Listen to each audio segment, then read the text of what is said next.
Hey Wheat North, Mr. Yergler here. This video will serve as an introduction to Le Chatelier's principle. We're going to start talking about shifting the equilibrium to the right or to the left.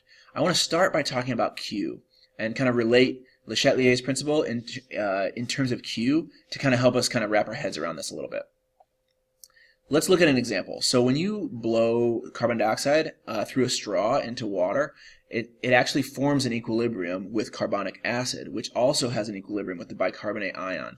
We'll simplify this by just looking at one of these reactions. Okay, the K value for this at roughly room temperature is about 4.3 times 10 to the negative 7th.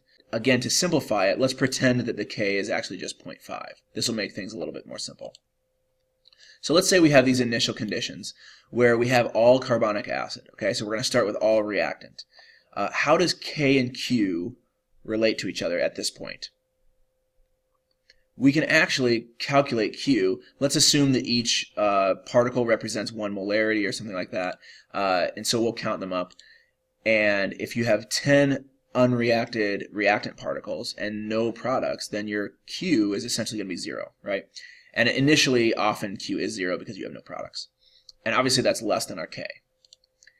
When we get to equilibrium, how will this change so that Q equals K? Because at equilibrium, Q should be equal to K.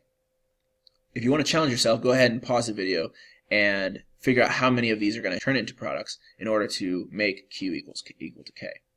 Now, it may be tempting to think that half of them are going to be converted into products. That's actually not the case. Because of the way the calculation works and the equilibrium expression, actually only 2 of them are going to change. If we take 2 of these H2CO3 molecules and break them up into their ions, now we have 2 H plus ions, we have 2 HCO3 bicarbonate ions, and we have 8 carbonic acid molecules left as well, because we've gone from 10 to 8 because we've converted 2 of them to products. And now our Q is equal to K. So if you have a K of 0.5, it may look like you have half as many products as reactants. That's not necessarily the case because in this case we have 2 products and only 1 reactant. All right, now we need to apply a stress to the system. We're at equilibrium, and Le Chatelier's principle talks about stressing systems, and that just means changing something about the system. Okay, so I'm going to change the system by removing carbonic acid molecules. This could be done theoretically by reacting them with something, or you could add a flocculant or something to kind of coagulate them and take them out of solution. Hypothetically, it doesn't really matter what the stress is or how we're going to stress it. The point being, we're removing reactants as part of our stress. How will the system respond? The system is going to gravitate towards equilibrium, and so what needs to happen at this point in order to get it back to equilibrium? Let's first take a quick look at Q. Q now is larger than K because we have more products than reactants than what we should have at equilibrium, right? Because our equilibrium is still 0.5.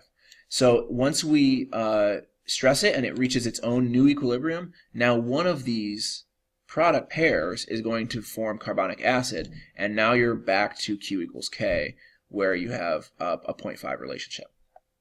Now, the numbers don't get bogged down in the numbers, don't get bogged down in the particle pictures. I'm just trying to show how this is actually working. 2 main points, 2 main takeaways from this. One is that K remains unchanged before and after the stress, and 2, the concentrations can be different.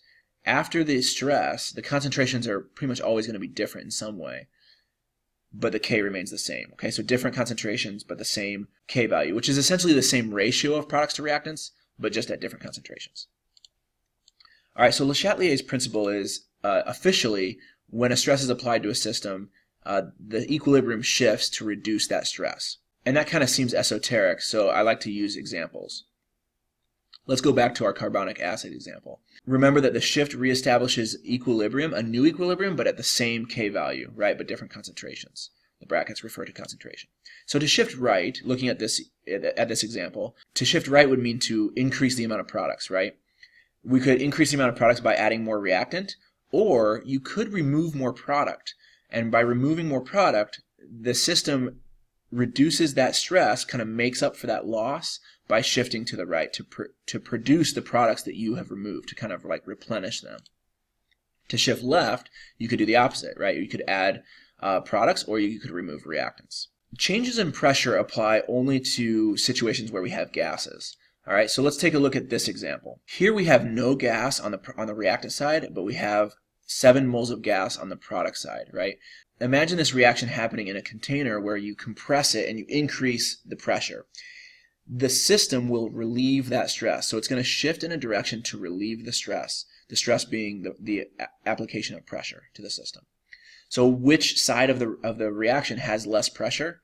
The reactant side, right? Because on the reactant side there is no gas whatsoever. So if you apply pressure to the system, in this case, because we have less gas on the reactant side, it's going to shift to the left to relieve that stress.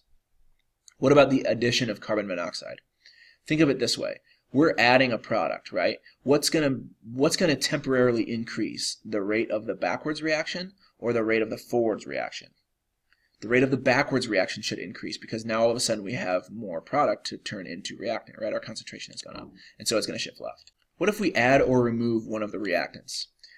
Because the reactants aren't in the K expression, right? Remember that the K expression is just gases. There's no solids that are left out of it. The concentration of, or really the amount of solid in the container actually has no effect. However, if we remove a gas product or reactant, that does have an effect because the gases are part of the equilibrium expression. So if we remove a product, the system will shift to make up for that loss, to relieve that stress, and make more product so that it'll shift right. This is something you need to keep in mind.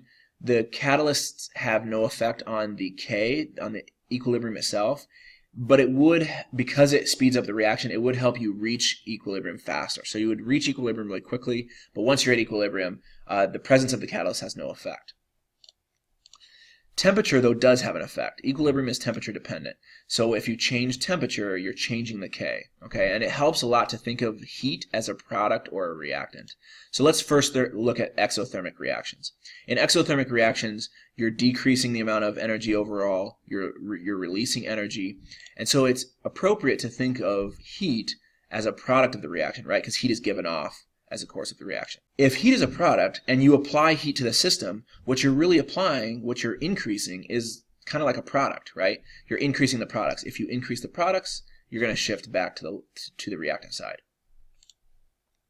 Looking at endothermic, it's the opposite, right?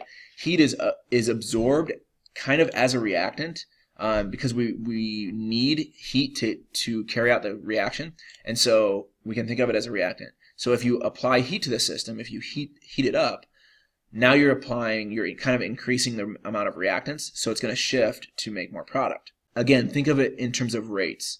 If we heat up the system, what speeds up?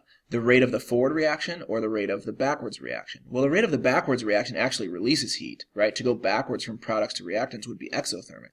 So to increase the amount of heat provided, that's going to have a detrimental effect to a reaction that's trying to produce heat itself, right? So the backwards reaction is not going to go faster. The forward reaction will go faster. If the forward reaction goes faster, then what you're really doing is you're temporarily at least shifting the equilibrium to the right. Eventually you'll reach a new equilibrium with a different K because temperature has now changed. That's a quick introduction to Le Chatelier's principle. We're going to get lots of practice with this with labs and with worksheets in class. And so if you have questions on it, if you're confused by it, you'll feel better after we get some practice with it. But if you have specific questions, go ahead and write those down, bring those up in class, and we can go over them. All right, this is Mr. Yergler signing out.